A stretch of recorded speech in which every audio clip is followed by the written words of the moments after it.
What's good, guys? It's Ron's Rides. I'm back with the 2018 Maserati Ghibli S here behind me. Figured I'd start the video off with an exhaust note because who doesn't love the exhaust of any kind of Maserati? They're all wonderful. But this video is actually to, I guess, give some constructive criticism. I know a lot of people say I don't give the Ghibli enough crap, which everybody on the internet does that enough for me to where I don't need to, but I still do.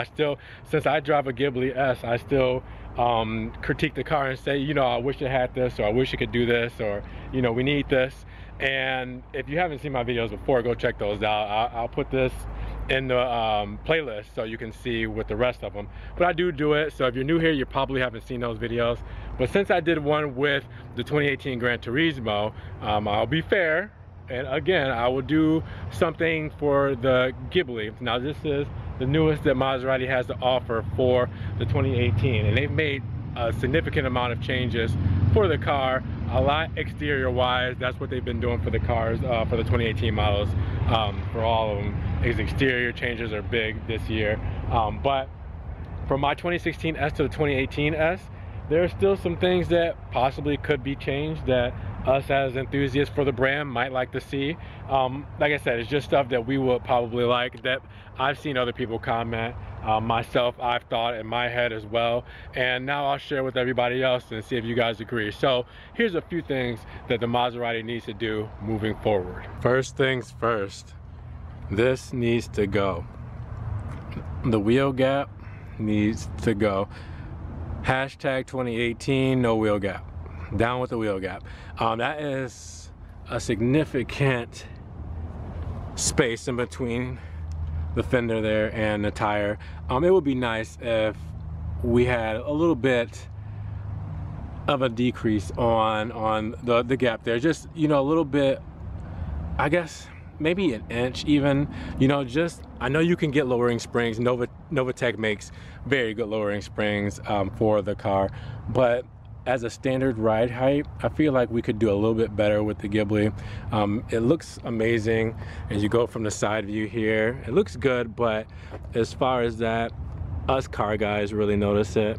I've seen a few lowered Ghiblis without air ride, just the standard shocks and springs, and it's most likely had a lowering kit from Novatech or maybe some other company. But other than that, I've parked next to one and it was almost embarrassing how high mine was compared to theirs.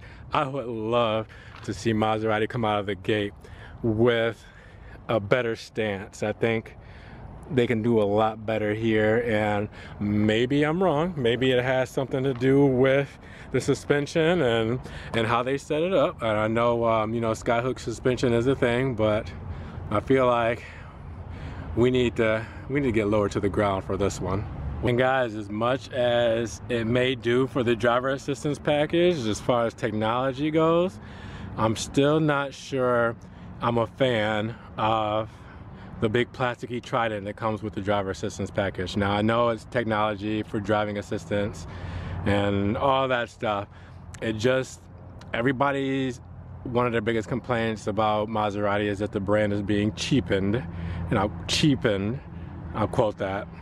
This doesn't help because now it looks that way when you have this here.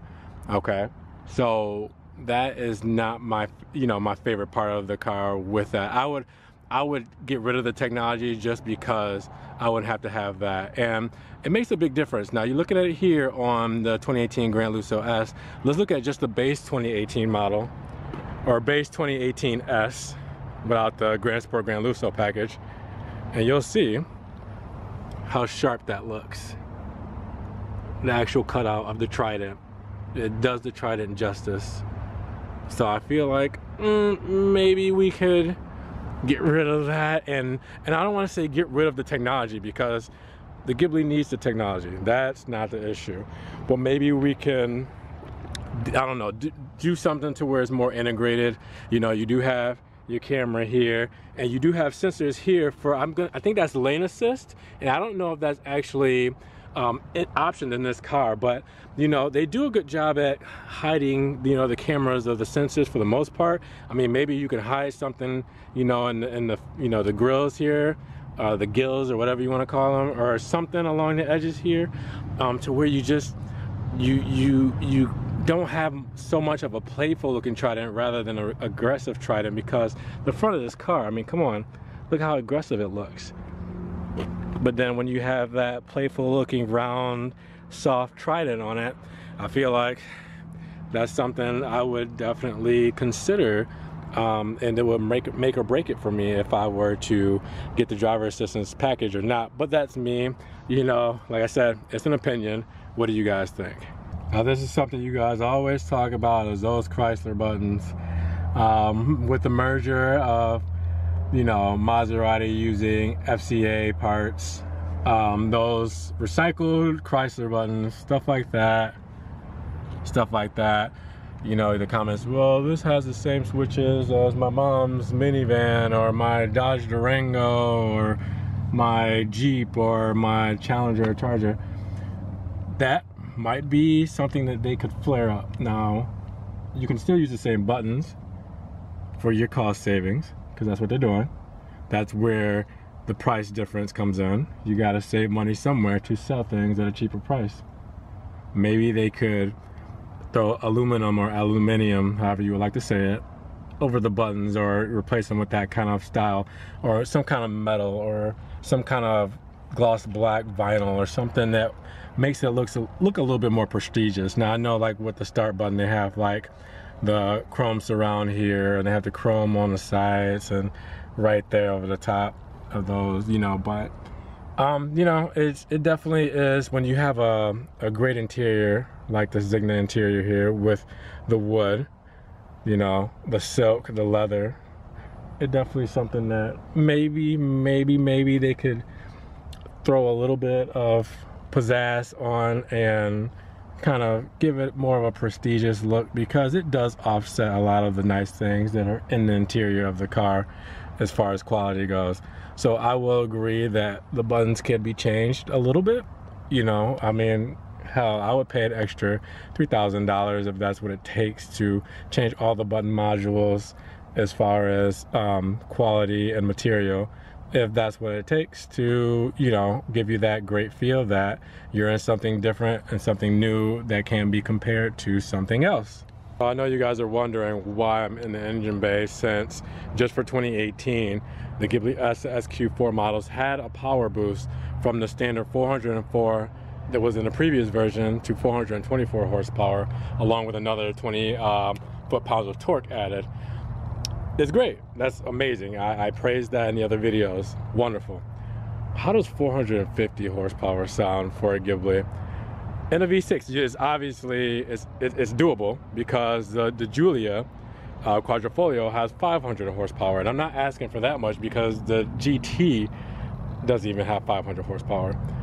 450 horsepower would be wonderful in this car, and one of the main reasons is because of what I just stated.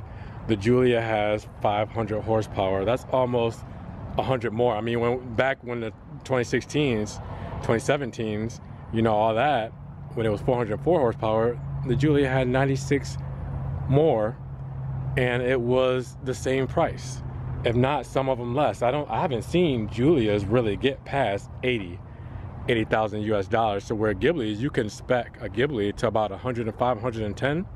So, you know, I know Maserati isn't all about power, but that is a turning point for a lot of people, you know, and I think it would really help the car. I'm not asking for 500 horsepower, but I think 450 would be doable for this car in a V6.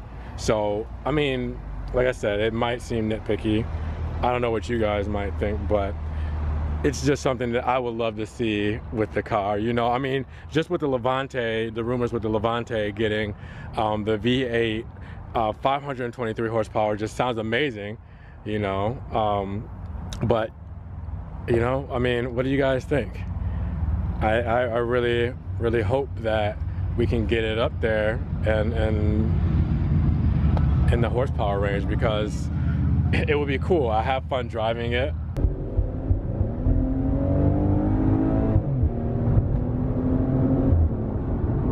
I've test driven this, and I had a lot of fun, even with that extra 20 horsepower, you know, 24 horsepower. You can feel the difference. What do you guys think?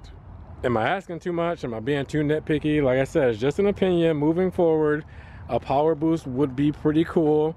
I don't race anybody on the streets often, but you know, when I do need to step on it and I need that power delivery, given that it's a turbo, you're gonna have your lag, but it just would be nice to have that extra power to talk about and to feel and to experience when you're really using these engines to their max. Ferrari did a good job with the development on these, and I feel like there could be more pushed out of it. I know you guys gave me criticism when I said the beige model Giulia was a little underwhelming as far as power goes.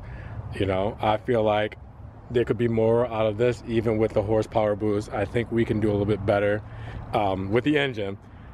Hopefully everybody who's triggered won't be too mean to me on these comments, but what do you guys think about a power boost on the Ghibli?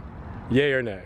So with that said, guys, was I a little too harsh on the car? I'm sure you guys could think of a lot worse things that you say that the Ghibli would need. You probably would say some stuff like, didn't need to be made at all. I've seen that plenty of times. But as a Ghibli owner of two different Ghiblis, base model and S model, I've seen such a potential in this car. I've seen it change and develop so much, and it's been an amazing car to me. I've enjoyed it so much. And now, since it's doing a lot better as far as the development, I want to see it do more. So these are the things that I definitely think it could go under the knife for and change in future models when there's, you know, time for R&D for stuff like that. Not that I'm asking for it now, but I would love to see this stuff. It's amazing how far it's come. Let's get a little further. I definitely want to know what you guys think. Definitely comment below what you guys would think. I'm scared to read the comments because I know that you guys are going to be harsh.